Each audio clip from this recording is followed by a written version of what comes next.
Good afternoon, everyone. My name is Corby Eason. I'm a student support prevention specialist here at Utah State Board of Education. I'd like to welcome you to the school-based mental health webinar. And today, our topic will be on bullying as a public health issue. And this presentation will be done by Dr. Cristel Estrada, and I'm going to let her introduce her fabulous resume of all the great things she has done for our students. Thanks, Corby.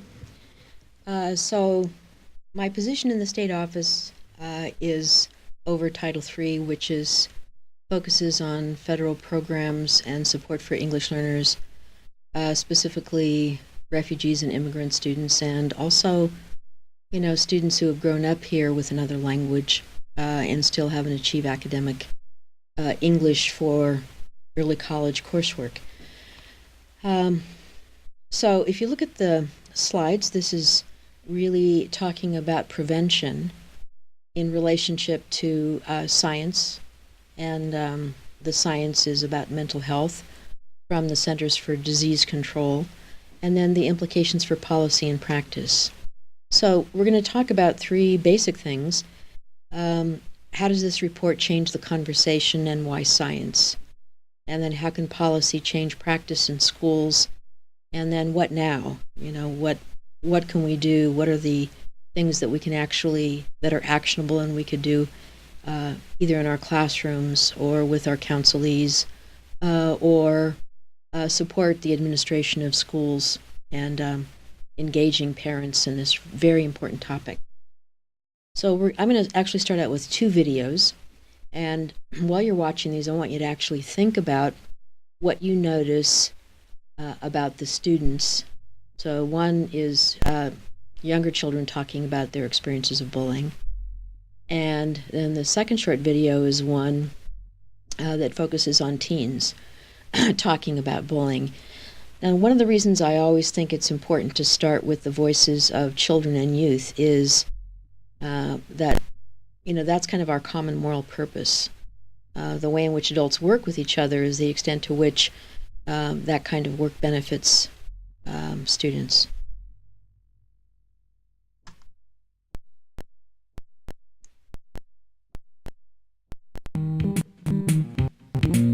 Have you ever been bullied? Bullying is mean behavior that happens over and over again. Bullying's not nice to do to people. Bullying is done on purpose. A person who bullies wants to hurt the other person. Bullying is unfair. The person who does the bullying usually has more power. They might be older or bigger, smarter or stronger than the person who is getting bullied. Sometimes a group of children get to bully another child. There are lots of different kinds of bullying. Physical bullying, verbal bullying, social bullying. Physical bullying is basically when someone hurts your body. There are some kinds of physical bullying. Breaking someone's things. Taking something that isn't yours from someone. Kicking, pushing, or punching, or tripping someone. Sitting or spitting on someone. Stealing or ruining someone's property. Verbal bullying is when someone hurts your feelings. Here are some kinds of verbal bullying. Saying something mean to someone just to hurt them. Writing something mean about someone. Teasing someone. Social bullying is when someone gets other kids to be mean to you. Here are some kinds of social bullying. Telling lies about someone. Ganging up on someone just to hurt their feelings. Playing mean pranks on somebody. Maybe bullies were sad because they were bullied too. Are you a bully sometimes? It's better to be nice to everybody. Can the world be a nice place? Maybe we can help. Let's all help each other. Everyone's friendly. Nobody would be hurt or be teased or anything. It would be fine.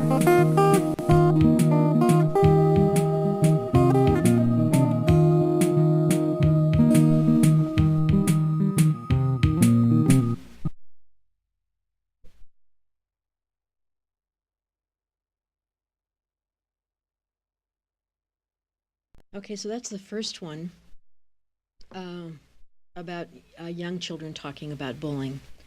So I don't know if you want to make a comment in the comment section to Corby while I set up the actual next video.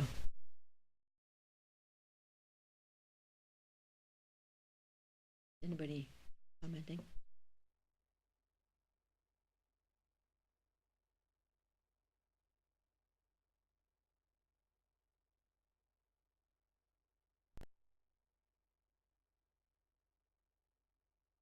No comments.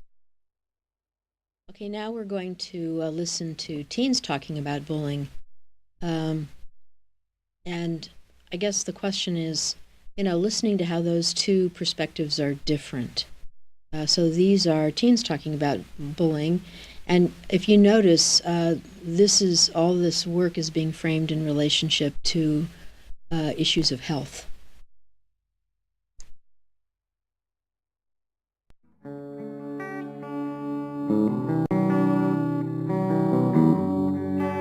I was always made fun of for being short. They would make fun of me and how I'm diabetic. At my old school, I got bullied a lot. And it would be for really stupid reasons. They just find things to pick on you. They start pulling hair, fighting. Unfortunately, I have witnessed some bullying before.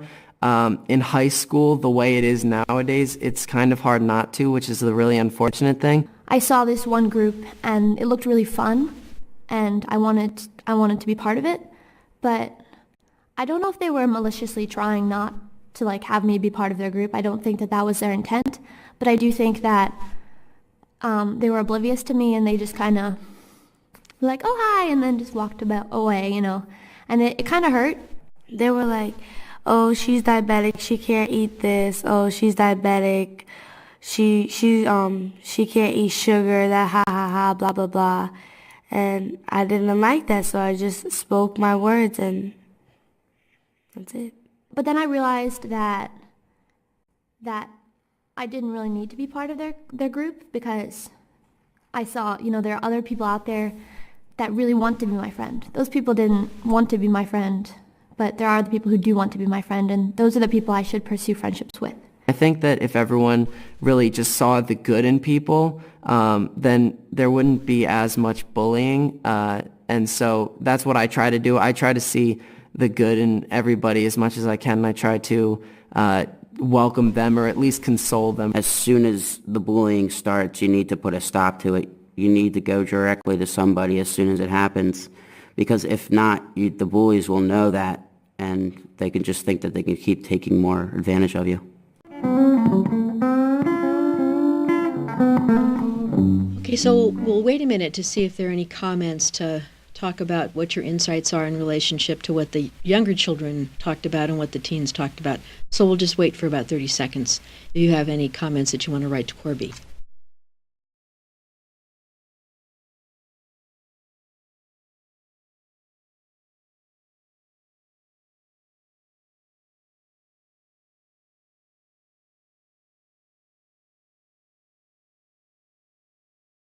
Okay, so this presentation is based on a consensus report that was published this year from the National Academies of Sciences, Engineering, and Medicine, which was established quite a long time ago, in the time of Lincoln, by an act of Congress.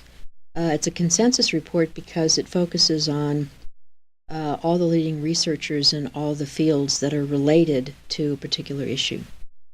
If you notice, one of the key components also, they included the Committee on Biological and Psychosocial Effects of Peer Victimization, which is a really, I think, powerful way to talk about bullying as peers victimizing other peers. So this is also part of the board of Children, Youth, Families Institute and connected to the Committee on Law and Justice. So the consensus report is a huge report. It's about 300 pages long.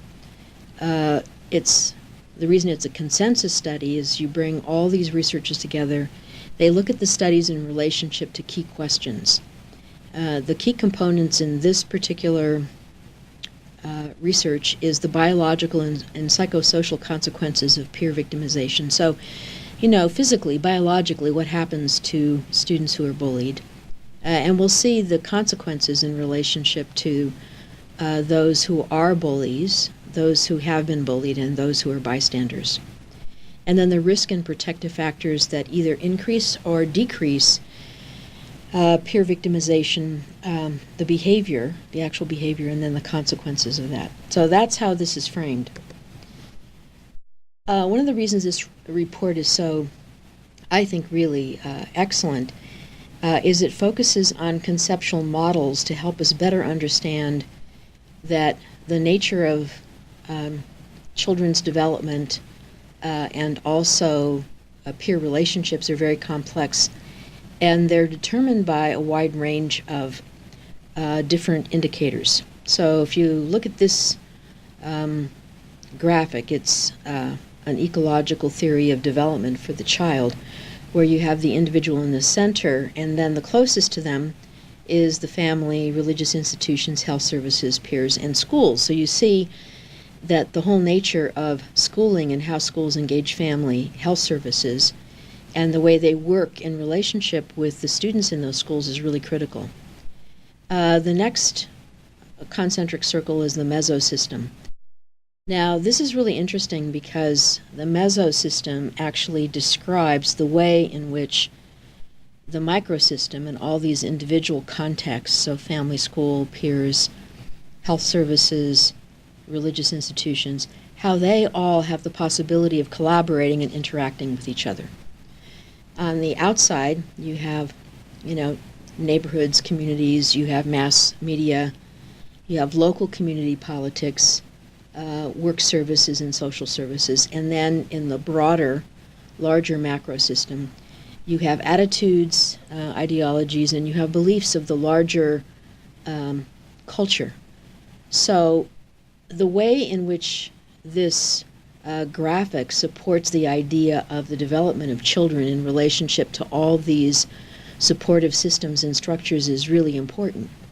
It's almost saying, the extent to which the adults in these various contexts work to benefit individual children is the extent to which children will be healthy, productive, and live meaningful lives. So this is really important because it doesn't focus and reduce everything to the problem of the bully or the problem of the child or the problem of the family, but it looks at the nature of these individual contexts and the way in which these contexts and the people within them can either exacerbate bullying or prevent it.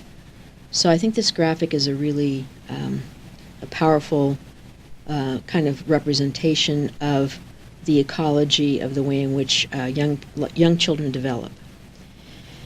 The next graphic, again, even goes farther. It talks about the research on bullying as descriptive, and the reason it's descriptive is it really looks at these factors, these contextual factors. And you have researchers trying to do this kind of work that identifies the kinds of things that really prevent bullying.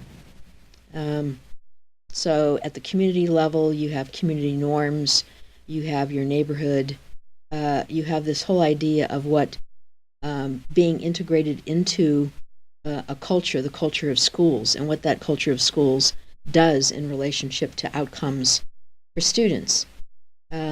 Focuses on attitudes, defines roles and situations, specifically variables as age, gender, personality, social status, and the classroom norms that in some ways, for whatever reason, favor the bully or the victim, and then the consequences of that classroom culture in relationship to the way in which teachers interact with students and the way their conditions are created for students to interact with other students. Bullying in this kind of graphic organizer is thought of as a group phenomenon with the peers taking on all these different roles. So it's not this isolated kind of thing where here's a child and then there's a bully and the child is the victim of the bully. So you know, and the reason this is the case is that bullying is in large part, is because of the influence of peers and group norms and attitudes and behaviors of groups of students. So this graphic, again, I think is really important. It talks about extracurricular activities, traditional social media, norms and beliefs related to the development of cultures, the culture of the school, the neighborhood, the community, and then larger state, local laws and national laws, which we see when we have legislation from the state legislature in relationship to board rule related to bullying. So these graphics represent, how complex human interactions are in relationships that either prevent peer victimization and bullying or make it more actually easier to do. Here's another graphic that I think you could use with students. It's called the bullying circle. If you look at it, the student who is being bullied is in the center, and the letter A signifies students who bully. Those students want to bully, they start the bullying, and they play the leader role. So you have the person who is pretty much the leader, and then you have followers or henchmen. So these students are positive toward bullying. They take an active part, but they don't usually initiate it or have the lead role. When we're talking about these different roles that students play in relationship to victimizing another student, you have to think about this common responsibility for the entire school community, the entire classroom community. It's not just, reduced to one single event. Then you have supporters or passive bullies, those students who actively and openly support the bullying. For example, as the kids mentioned in the video, especially the young kids, laughing, calling attention to the situation, but they don't actually join in. Then you have passive supporters or possible bullies, students who like the bullying but do not show outward signals of any kind of support. Disengaged onlookers, these students don't get involved at all, don't take a stand, nor do they participate actively in either direction. So they might think or say, it's none of my business, let's watch and see what happens.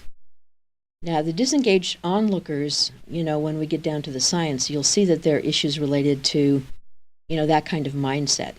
And in the last videos that we'll see a really important initiative created and labeled Welcoming Schools, and what that actually means in relationship to teaching students to be allies with other students. Then you have possible defenders. These students dislike the bullying and think that they should help the student who is being bullied, but they do nothing. And then defenders. These students dislike the bullying and help or try to help the student who is being bullied.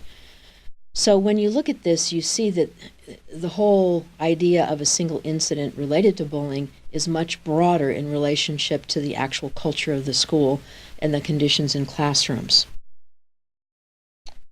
Okay, so why is this a different conversation based on science? So this is, there are three basic things here. So the medical field now is saying that bullying is really a public health issue. Now, the idea of bullying being a public health issue, I think, is really important. And one of the reasons medical professionals and the Center for Disease Control is saying this is that we're moving from bullying as this kind of tolerated rite of passage into adulthood, the hazing and all these kinds of things that people, especially in high school, do to freshmen or on a football team or a soccer team. So these kinds of accepted behaviors really are preventable, because if they're a public health problem, then there are long-term and long-lasting consequences. So this is a real simple idea in relationship to, okay, so here's a preventable problem. It's been accepted for a very long time. Oftentimes people make excuses about it, like boys will be boys, but the long-term consequences are incredibly serious, and that's why it's a public health issue. Now, those consequences, and that's the third part here, for those who are bullied, for the perpetrators of the bullying, and for witnesses who are present during a bullying event. Now, these are some of the long-term consequences: poor school performance, chronic absenteeism, anxiety, depression, not coming to school, and then aggressive behavior. So the long-term consequences that mitigate the development of a child or a young adult into a productive human being is serious. And so that's why they consider it a public health issue, because of the long-term consequences. So this is a very different kind of conversation that's informed by science, as well as the future of economic development, when you have children subjected to preventable situations that include many people. So the term bullying behavior, and this is a thing that a lot of our colleagues talk about and that we hear, is that there isn't a definition, and people have different kinds of ideas about what bullying looks like. Okay, so I'm just going to say generally that's general nonsense.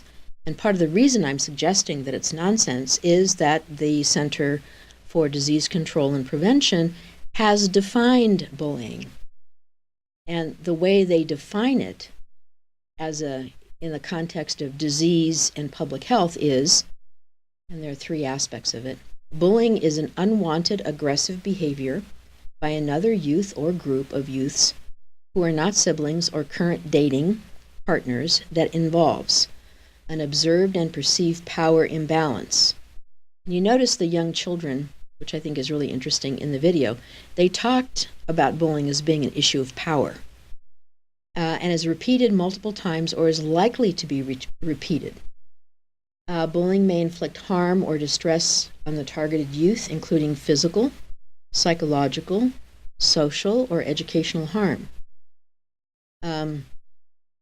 This idea of the consequences of an action are incredibly serious. And the fact that we are hesitant in recording these incidents in a database ends up being seriously problematic for long-term issues related to mental health for children. Now, there's no reason not to record them in a way that you can address them, because if you're not addressing them, then the disadvantage is for the future of the children who end up being subjected.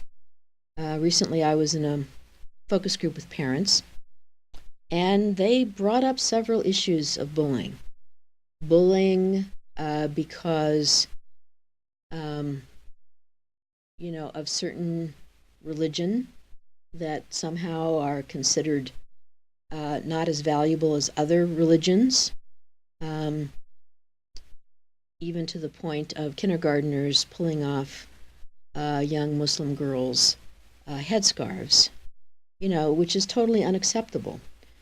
Or, people making comments. This was a middle school incident that parents told me about someone who had special physical needs, and the middle school kids were teasing this child. Or another incident where students were kind of browbeaten in relationship to being of kind of Spanish-speaking families, and so then kind of being terrorized in relationship to being deported.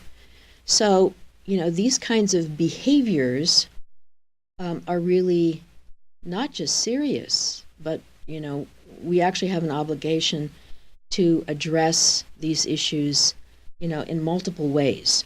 So here's the definition for bullying. Now, the focus on children who are most at risk, and I've mentioned some of them already.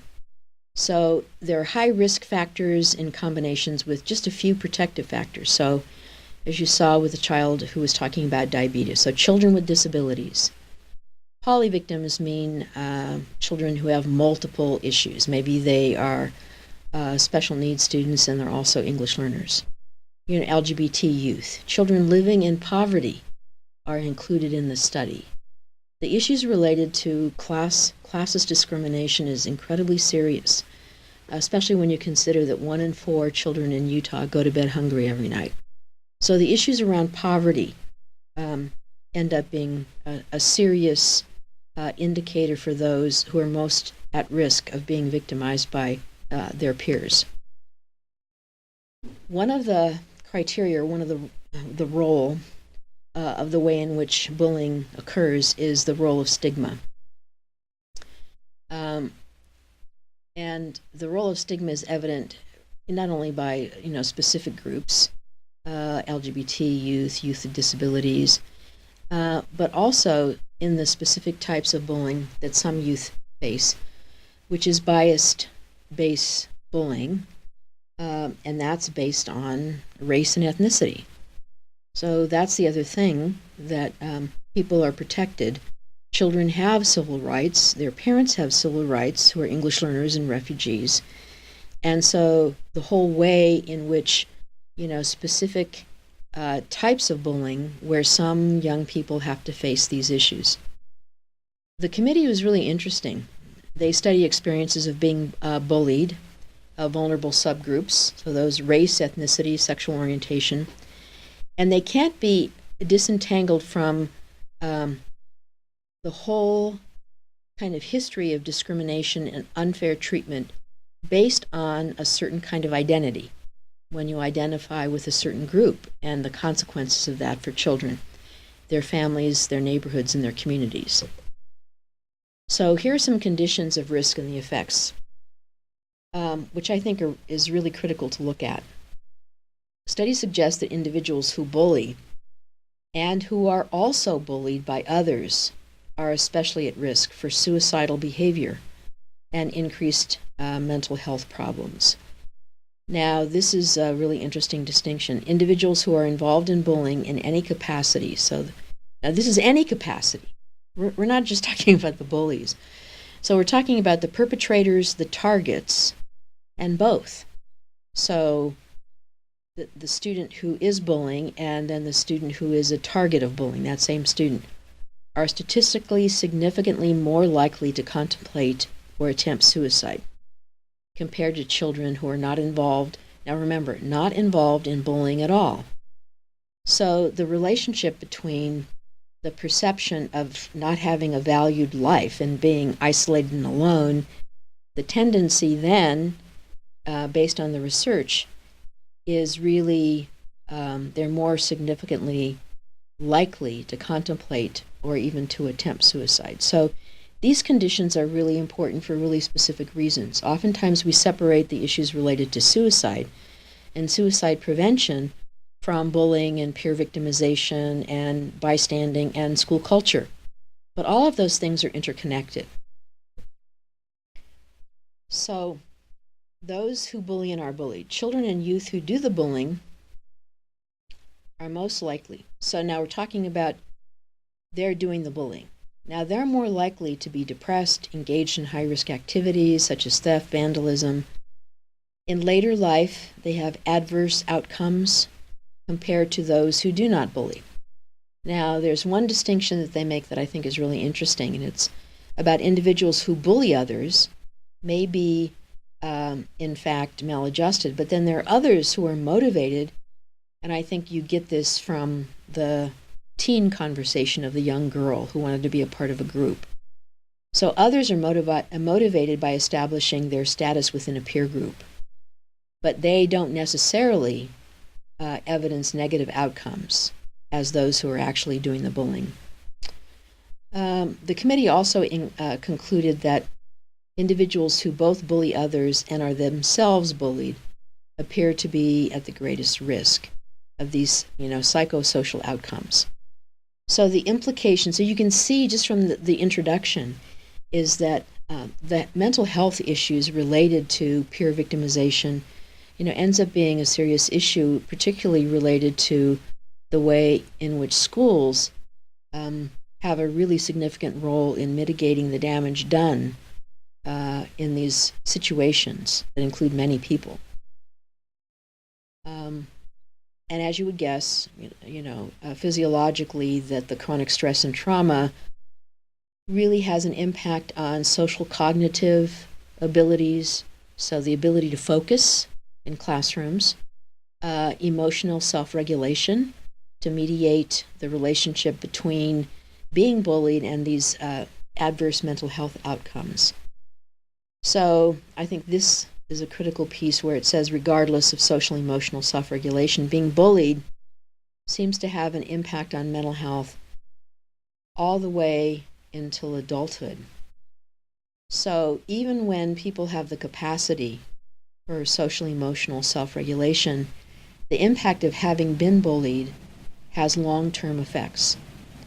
So prior experiences such as early abuse and trauma, this is the other thing I think that's really valuable, is having people who are talking about suicide prevention, who are talking about trauma, and early abuse in families and other situations, that the stress system is chronically activated due to whatever happens at home or school in the neighborhood.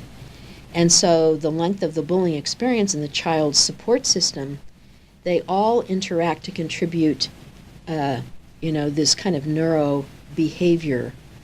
neurological experience. So it's psychosocial.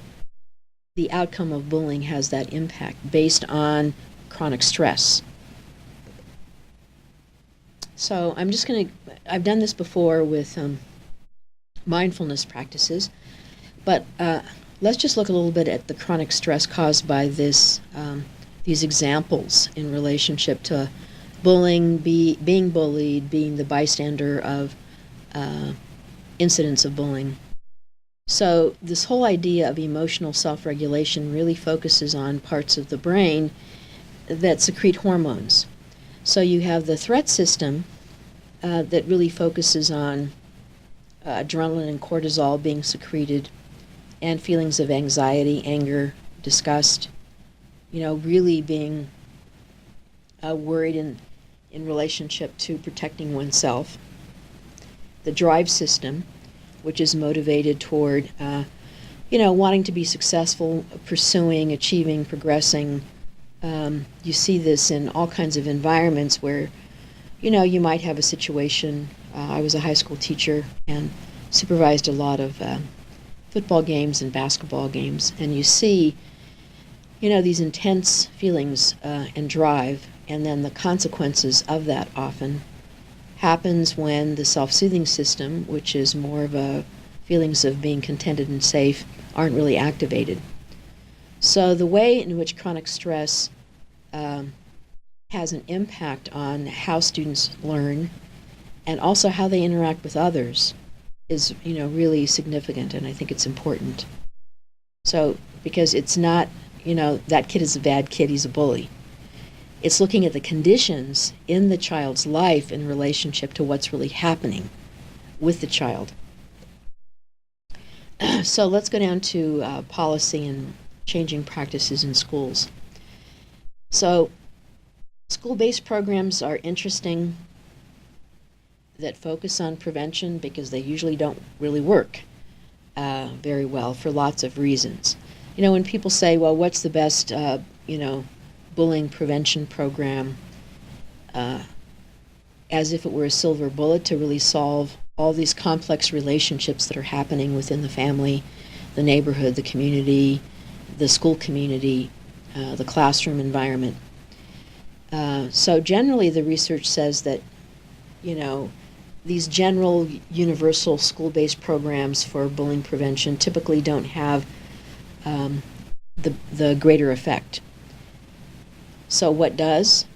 It's this multi-component school-wide programs seem to be the most effective. And there are all kinds of types of programs that interact with each other in a much more holistic way. So here's some examples. They talk about the multi-component approaches. So this is continually being emphasized more and more because it's called a multi-tiered approach. So you have this kind of universal program. You have another program that's aligned to it. Everything is aligned. there's a prevention program, and then there are activities. If you notice with the kids who spoke, and they were the young children, they were pretty clear about the kinds of bullying and the implications. They talked about social bullying. I mean, it was really clear that they understood the way in which individuals could be bullied. So there are combined programs, and what they do is they address all these different factors. So one is social skill development, social emotional learning, self-regulation, and these approaches to multiple ways in which kids are supported in developing their skills in relationship to advocating for themselves and advocating for others, is one way to reduce the risk of being bullied. Then there's a multi-tiered approach with programs that are vertical programs, and they increase in intensity. So you can see, like, for young children, you would do a certain way in which prosocial behaviors would be monitored in kindergarten. And then there would be other approaches that would include such things like parent engagement, classroom environments. So all these individual components, based on how the context of a child's development is supported by all those factors, would be much more extensive and more aligned. Instead of, now we're going to do, a single program that helps prevent bullying. So here's some protective factors that are really important, that create resiliency for children. Okay, one of the number one things is positive relationships with teachers and parents and peers appear to be protective factors. So this whole idea of what happens in the school and the classroom in relationship to positive relationships, teachers with parents, parents with other parents, teachers with colleagues, students with students, these are all really important elements that focus on the kind of positive, supportive relationships.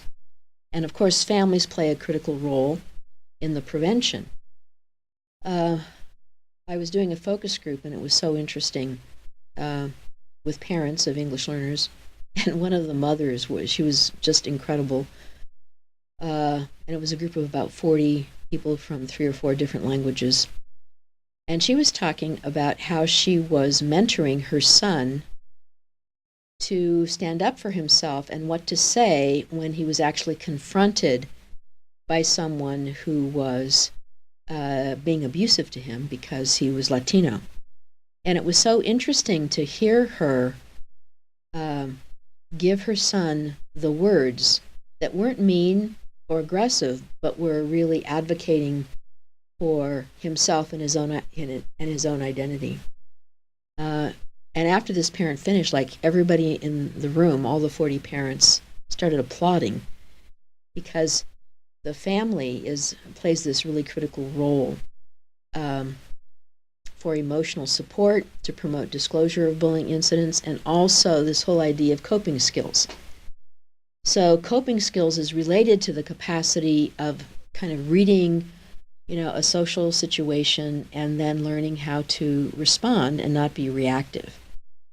There are students, one example is the Grump meter that focuses on social emotional self-regulation.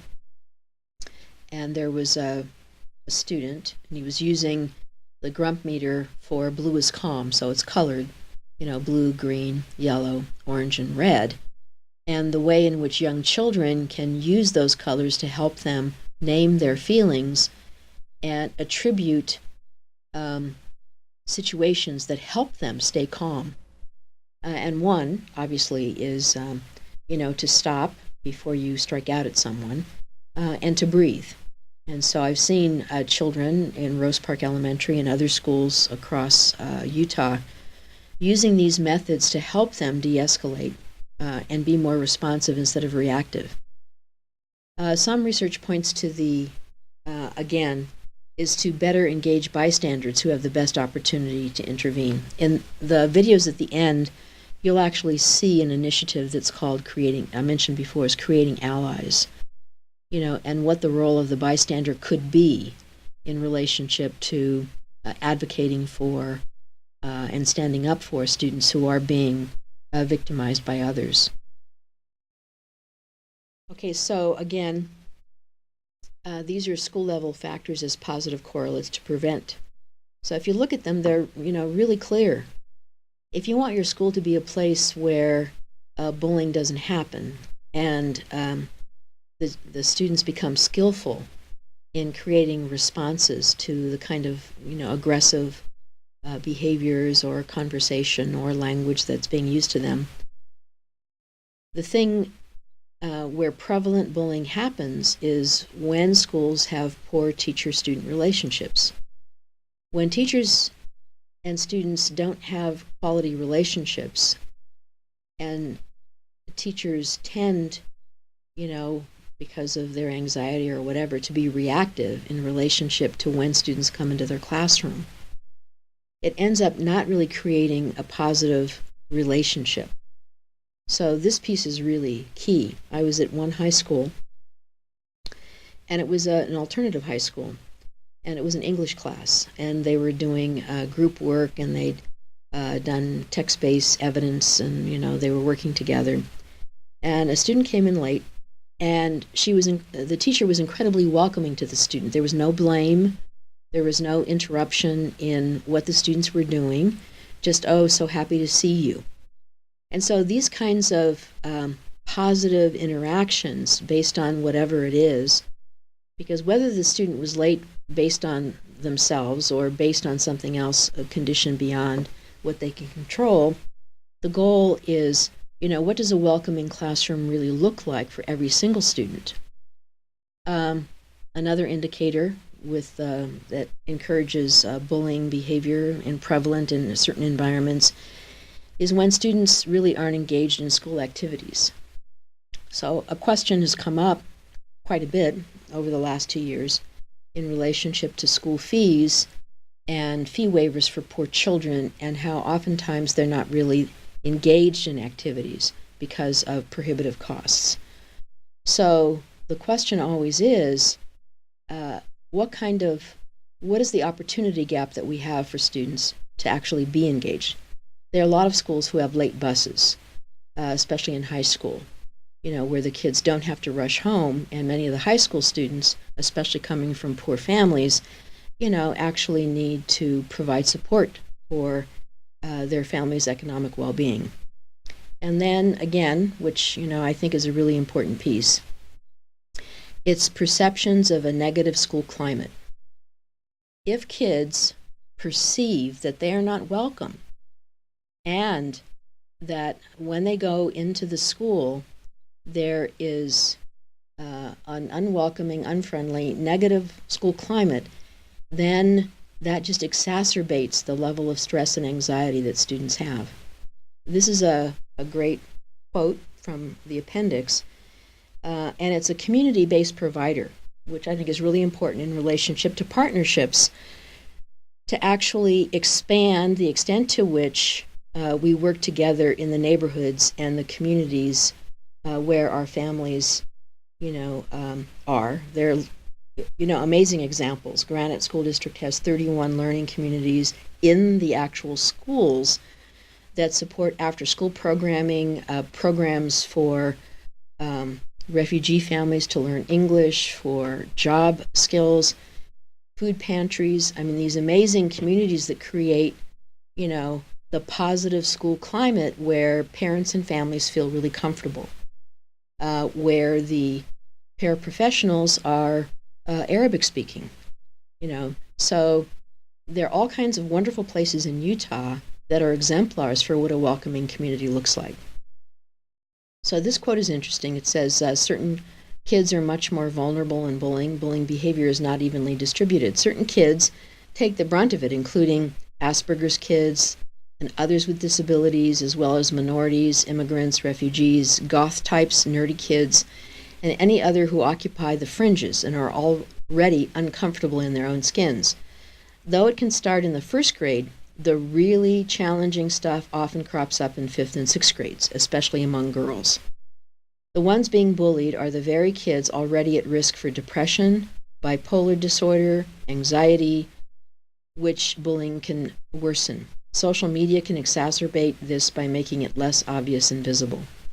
So that's the other point that they make in the study, is the role of social media in relationship to cyberbullying, which ends up, isolating and then, targeting certain students who are actually the most vulnerable students. Okay, so the organization, so this is one of the things that I found that's really the most interesting. Well, one of the things. And we don't really think about this.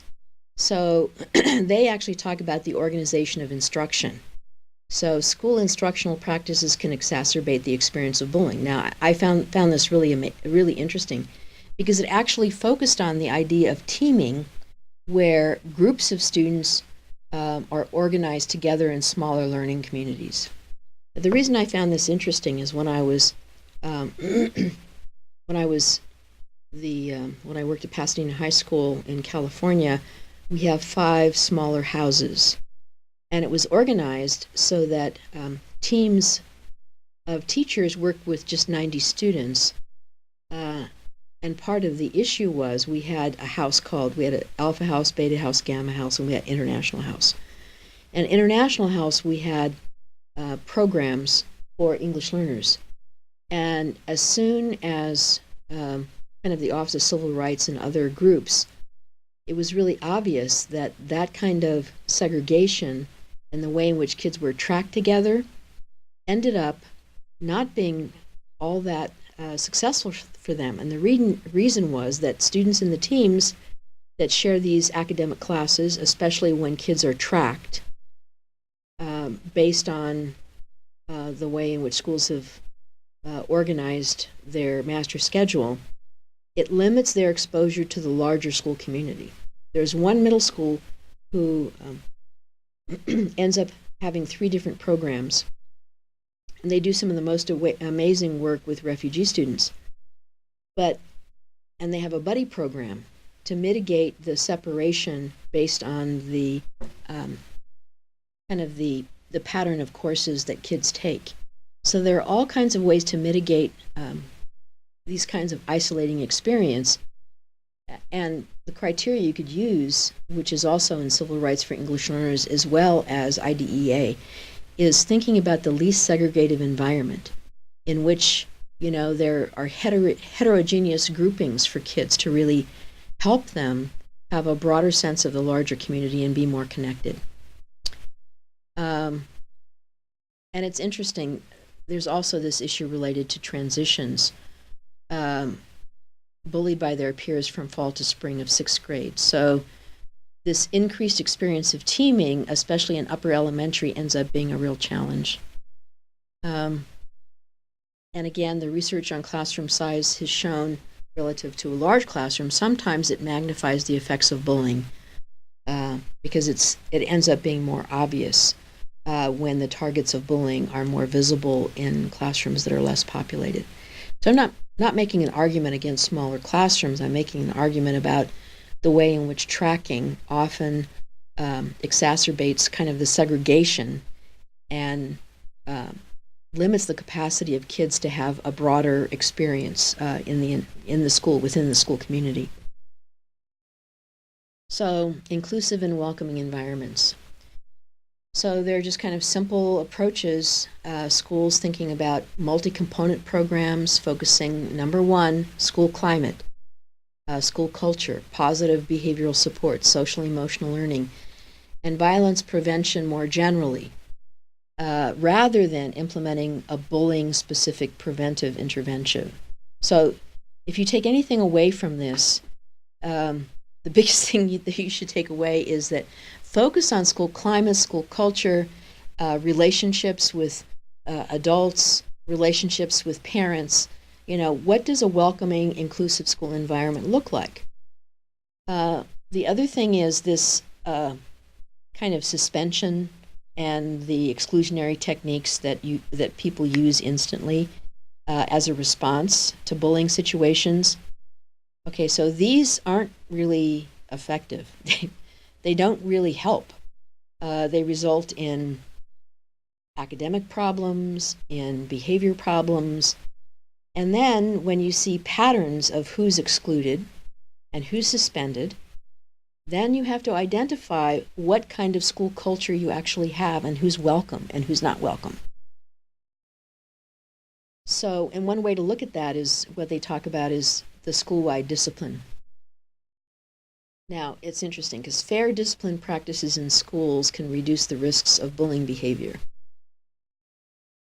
When your disciplinary structure is consistent and it's fairly enforced based on a certain behavior and the way in which kids are treated to change and develop the kinds of skills that they need to be, a contributing member of the community, is the extent to which teachers and other authority figures are perceived as caring adults.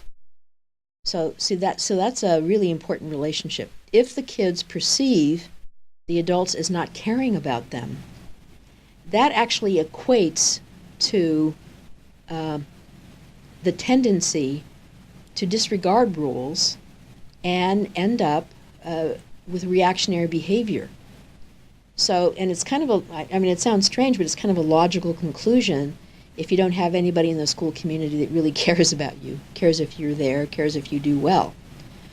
So, and again, this is really clear. Rather than embracing a zero tolerance policy that exclusively focuses on structure, which is rule enforcement, a more authoritative approach would be both the structure and support of caring adults. Some schools have advisory programs, some schools have social support groups. I know an elementary school that does amazing work with kids. They actually have mindfulness kits for every single classroom. This is a Title I high poverty school. And on Monday morning, the principal gets up and they do a mindfulness exercise that's very kinesthetic, and the students are really in the habit of de-escalating themselves based on these practices that they're developing. So there's lots of examples. And again, this is like in big letters, so what does not work? The zero tolerance policy for reducing bullying should be discontinued.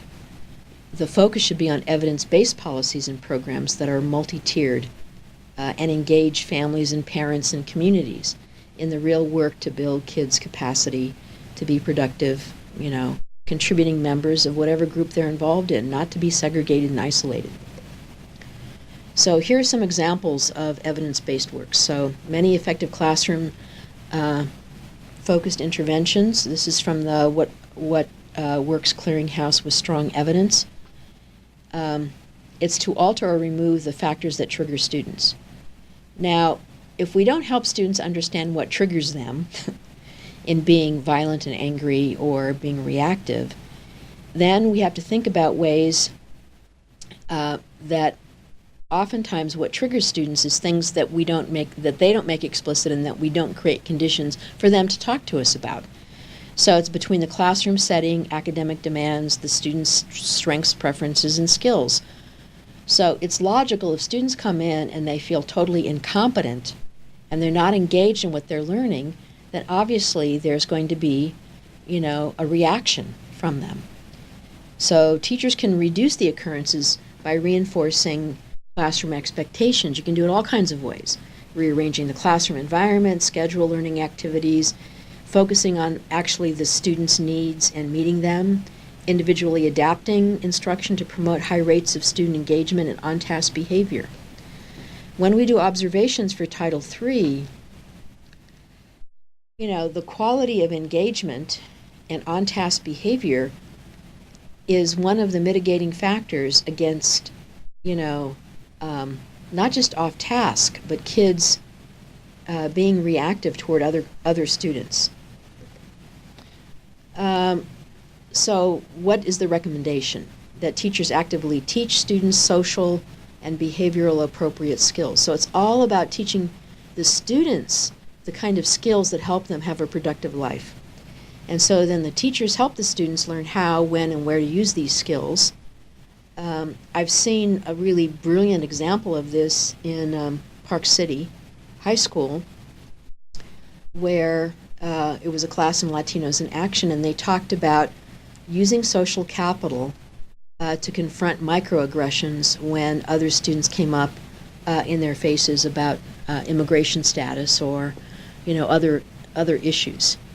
And the kids were incredibly skillful in talking about how they were very conscious of the way in which they were going to respond because they had the skills to do that. The teacher worked on, and they were clear about the skills that they used. Preserve a positive classroom environment, manage consequences to reinforce, positive behaviors. And when kids change, I saw this amazing classroom in Boston where this little boy, it was a first grade classroom, and he had just, terrible situation, behavior issues, very stressed out kid, very anxious. And the transitions were really what he had a hard time with because of other situations in the community and, his family. And the teacher would go up to him, and she'd actually bend down and say to him, okay, so now we started doing this, and now we're going to move to doing this. So this is a transition. And she talked right to him, and then he was less anxious. And so instead of, previously hitting kids when he was unsure and anxious, the teacher helped him name what the problem was, and then she reassured him. So these are like concrete examples of reinforcing positive behavior, but you have to know the student. Again, so teachers vary in behavior. They identify as bullying, and they also perceive various types of bullying. So the research here says when teachers identify bullying situations, they are more likely to intervene if they perceive that the incident is serious, or they're empathetic to the actual individual who's being bullied, or they have a sense of their own self-efficacy that they can deal with this.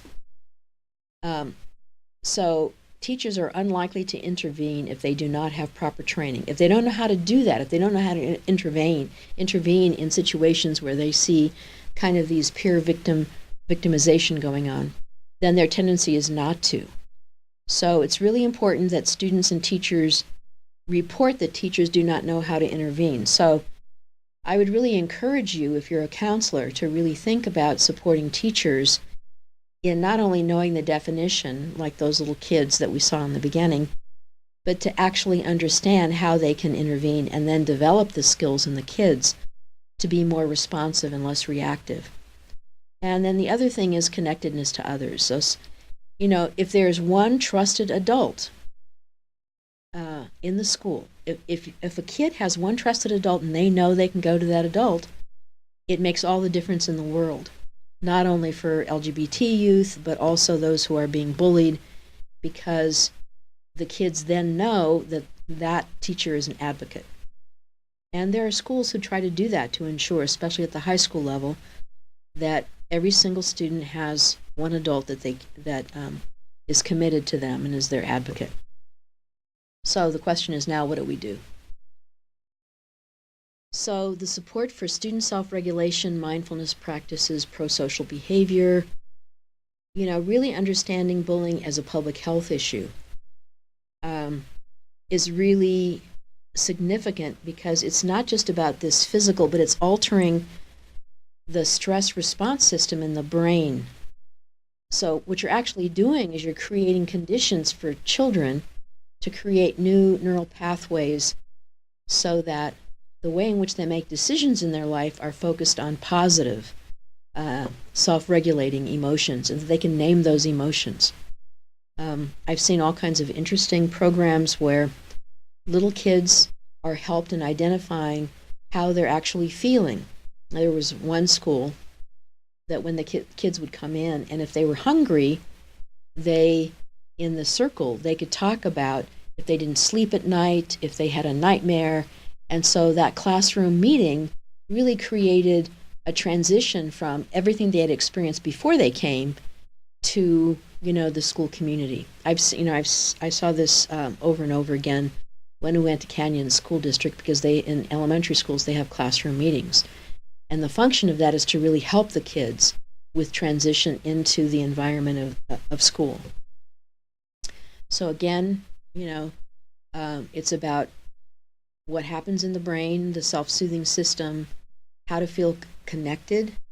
And the only way kids are going to feel connected are if the adults are taking care of themselves so they can be responsive to the children that are in their classroom, as well as, the counselors taking care of themselves so they can be empathetic to whomever, whether it's a teacher or whether it's a student, it's a little child, or it's a parent. So again, when our self-soothing system is activated, we can manage stress better. The brain releases oxytocin, and that enables us to feel more connected. These are the pictures that I have up here is a great example of a project with high school students from East High going down to Benyon Elementary, reading stories to them. So the other issue is, what are the ways in which service projects are designed for high school and middle school kids to feel like they're making a contribution? Again, this idea about pro-social behavior and growth mindset.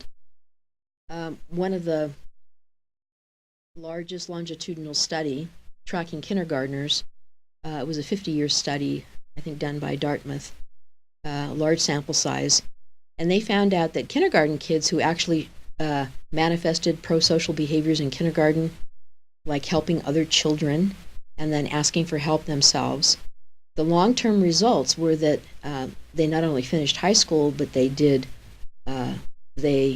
were productive citizens, they had families, they had, professions. And so this whole idea of creating environments where helping each other is a significant thing very early on, really helps think about social interaction so that we feel connected to people. As soon as we feel connected to people and not isolated, this is an antidote to depression and feelings of being isolated. So what is a task? So it's take on challenges, learn from mistakes, accept feedback and criticism, persevere by focusing on a task, ask questions, take risks. But the only way you can do that is if you're in a culture that's welcoming and values who you are as a person.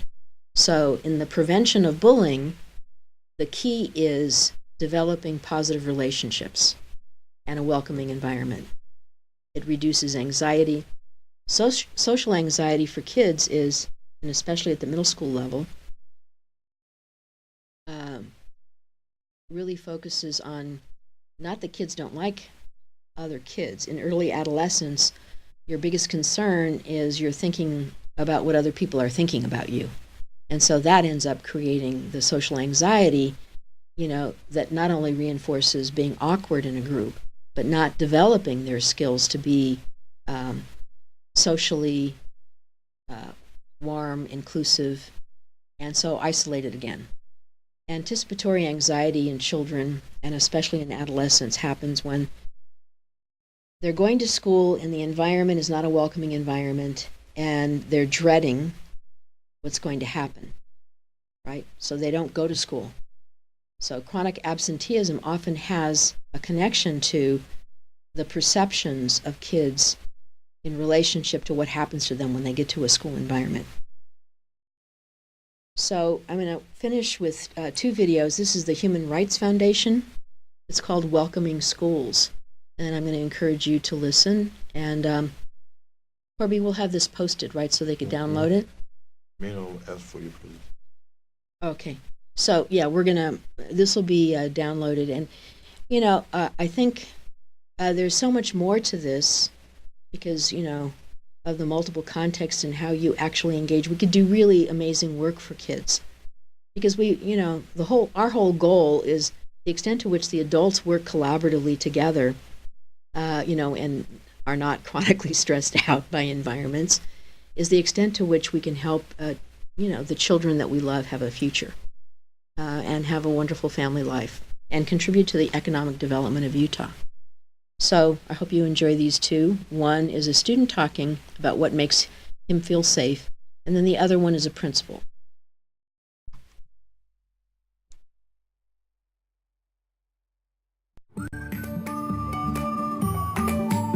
In 24 years of teaching, nothing has changed the way that I teach like welcoming schools. My school is special because everyone treats each other with kindness. It makes me feel safe. There's like someone that's always right there to help you. Welcoming Schools focuses on family diversity, creating LGBTQ inclusive schools, supporting transgender and non-binary students, and preventing bias-based bullying and increasing ally behavior. Our professional development is LGBTQ inclusive in an age-appropriate way, but we focus on all kinds of diversity in an intersectional approach. When I ask staff what is the greatest thing about welcoming schools, by far they will say, we wanted to do this work, we did not know how, and this gave us the how. I think it sets the foundation for achieving academically. Studies have shown the kids who feel safe at school learn better. When my child transitioned, it was seamless and it was beautiful. He's thriving in school. He's actually going to be promoted 2 grades in math. Learning to be an ally is one of the favorite skills that students learn from the Welcoming Schools program. You get to basically be a superhero for someone else. I feel safe at school because I know that there are a lot of people surrounding me that will help me and that will protect me. You should be an ally every single day. I know I never bully anyone, but I will be an ally. Welcoming Schools offers a website that is free to educators. They can just hop online and download Welcoming Schools lesson plans. They can download Welcoming Schools book lists. Welcoming Schools is the best thing for school climate. It makes an administrator's job so much easier because a welcoming and inclusive school climate decreases discipline problems, it increases allyship, it makes every classroom a better place to be. When you walk into our school, that's the first thing everybody says. Wow, this is such a joyful place of learning. I feel like it's a life changer for kids. Because if all kids knew that they belong, the world would just be a better place.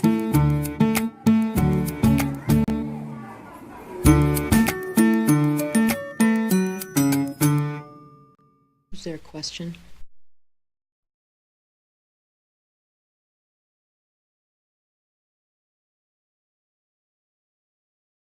No. No, so I'll finish with the last one, which is an elementary school principal talking out, and I know that the role of being a principal is always incredibly challenging, and so, the kind of support that principals need in relationship to their leadership, especially related to creating welcoming schools, engaging families and parents, and working with teachers specifically based on who the learners are and what they need is really important. So here's just one more example, and then we'll sign off after this.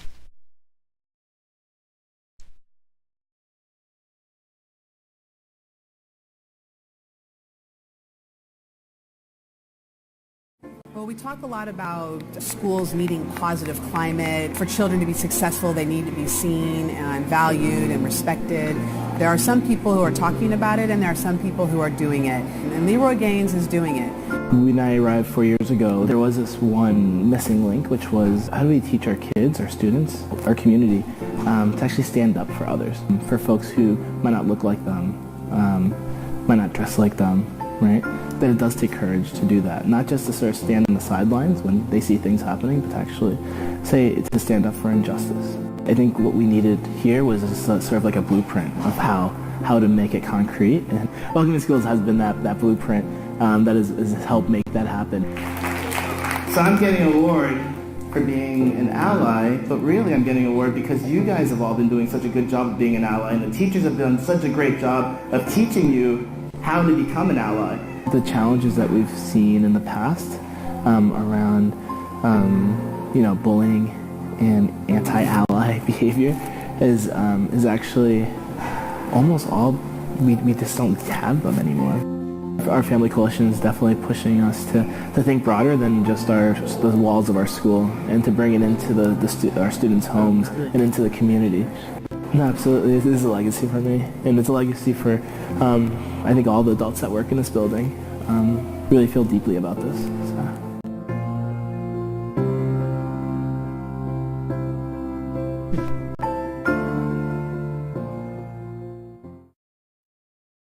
So thank you again. We really appreciate you being with us on this, late December day. And I hope you're taking care of yourself and you're going to have a great Christmas and New Year and happy holidays to all of you. Awesome. If you have any question, please type it in the chat box. Then also we'll get this presentation and share it, and it'll be recorded as well. Then also just a reminder, our next webinar is January 16th. So just look out for the reminders on the first of the year. That next webinar. So I'm gonna wait for the next 2 to 3 minutes, see if there any question. Then if not, we'll see you in January.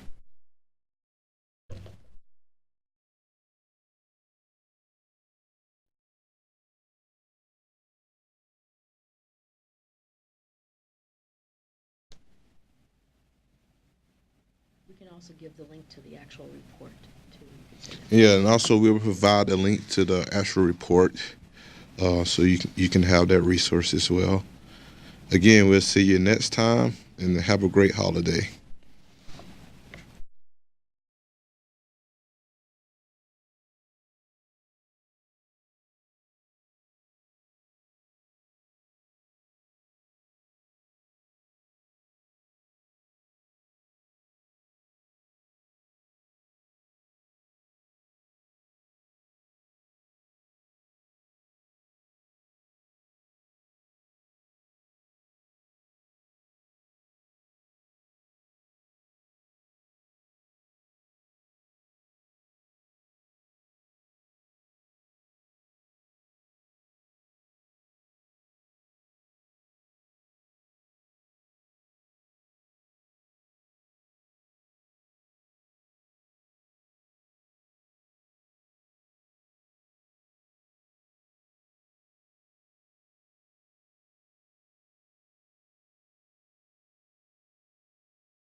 Your audio has been muted. Press *6 to unmute your audio.